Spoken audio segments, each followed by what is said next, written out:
2024, Donald Trump repeatedly promised that he, quote, wouldn't touch Social Security.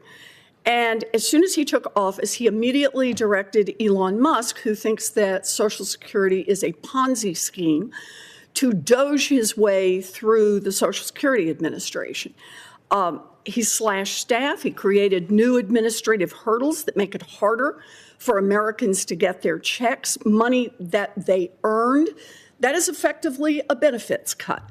Now, Senate Democrats have fought back, and we have forced the Trump administration to reverse course on some of their most harmful policies, but this fight is not over.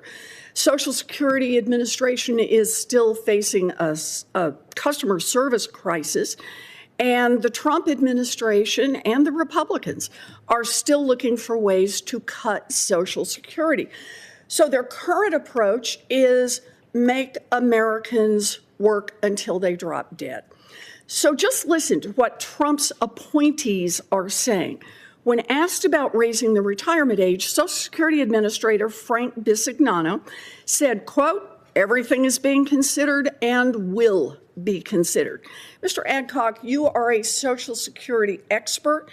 How would raising the retirement age affect Americans' benefits? Well, simply put, it's a benefit cut. It doesn't matter whether you claim Social Security benefits at 62 or 70 or how long you live, it's a benefit cut in any way you slice it. And so for every year you decide that you're going to raise the retirement age, you're taking about you're losing $24,000 of income for every year.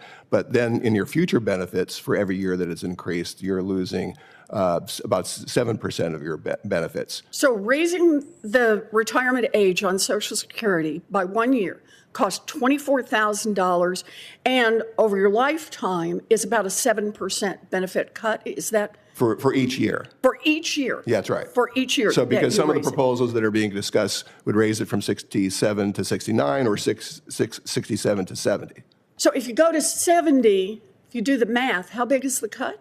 Well, the math ends up being, it's a 20% future cut. A 20% future cut. Right. Okay. Yeah. So Frank Bisignano is not alone in this. After the Republicans blew trillions of dollars on a tax cut for their rich buddies in their big, beautiful bill, Dr. Oz said the way we dig out of a deficit is having, quote, the average American work a year later and not retire.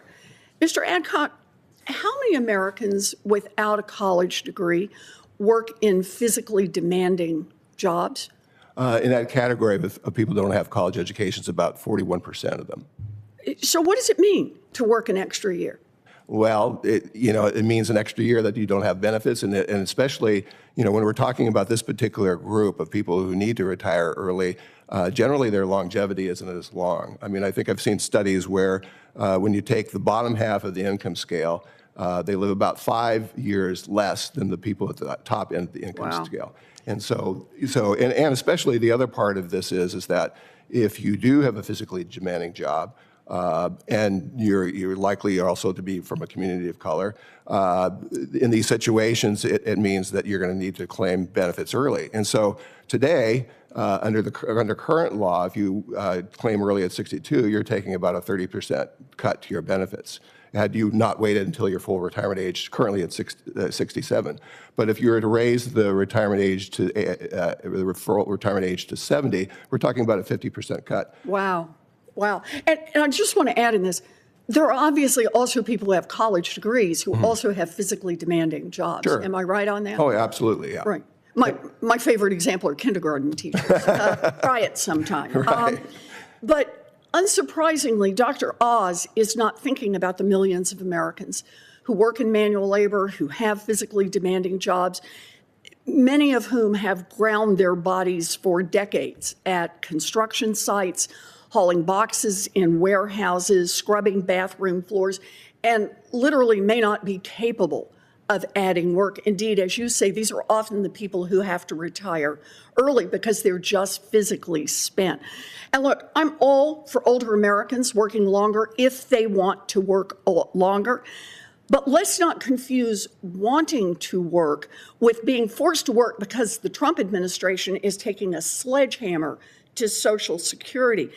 Instead of hanging those workers out to dry, we should be expanding and protecting Social Security, especially when tariffs and war are now driving up prices for our seniors, for everybody in this country. So, Mr. Adcock, how could we pay for bigger Social Security benefits?